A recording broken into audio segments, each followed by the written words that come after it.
So shuffle muna natin. Shuffle and spin. What's up? This is Biyahe ni Rans. Kung pansin nyo, meron tayong spin the wheel dyan. Mention 3 friends na gustong makakuha ng 5 kg rice. At ang plano ko kasing gawin ay lahat ng na-mention nyo, lahat ng naka-blue dito, ayan, lahat ng naka-blue dyan sa comment section na yan, ayan yung kukunin ko para isulat dito sa ating Wheel of Fortune para i-spin natin kung sino man yung makakuha ng 5 kg rice para patas, diba? So yun, tara samahan nyo ako at isulat ko muna. So isinulat ko na muna saglit at pagkatapos ay mag-spin the wheel na tayo. So finally, no, after pila ka hours, joke lang. So for how many minutes, after pila ka minutes, sulat ko na siya lahat. So tara, i-spin na natin. So good morning. So natulog muna ako saglit, tapos time check, it's 5:40 na. So mag-i-spin the wheel na tayo kasi na-entry ko na siya, a total of 52 entries. So ngayon malalaman natin kung sino yung mananalo ng the third winner of 5 kilos rice. So tara, excited na ako, pero masarap pa matulog. So tara. So shuffle muna natin. Shuffle, shuffle, shuffle, shuffle, shuffle, shuffle, shuffle, shuffle, shuffle, and spin.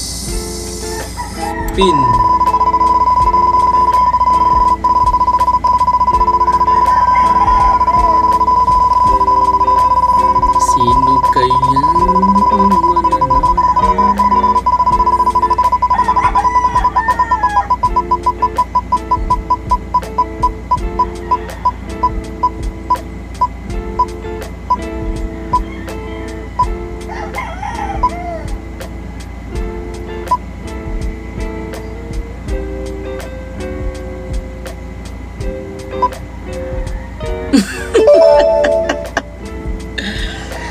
So ang nanalo ay si Presley Raagas. Wala po yung ano ha, sinapol po yan. So congratulations. So ang nanalo ay si Ma'am Presley Raagas. So congratulations to Ma'am Presley Raagas and of our third 5 kilos rice. So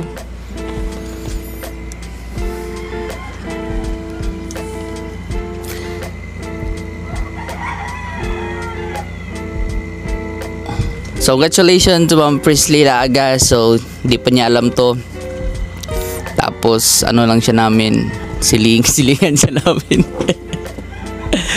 So salamat sa mga lahat na nag-participate at God bless. This is Biyahe ni Rans. Peace out. Work po na ako. So let's go.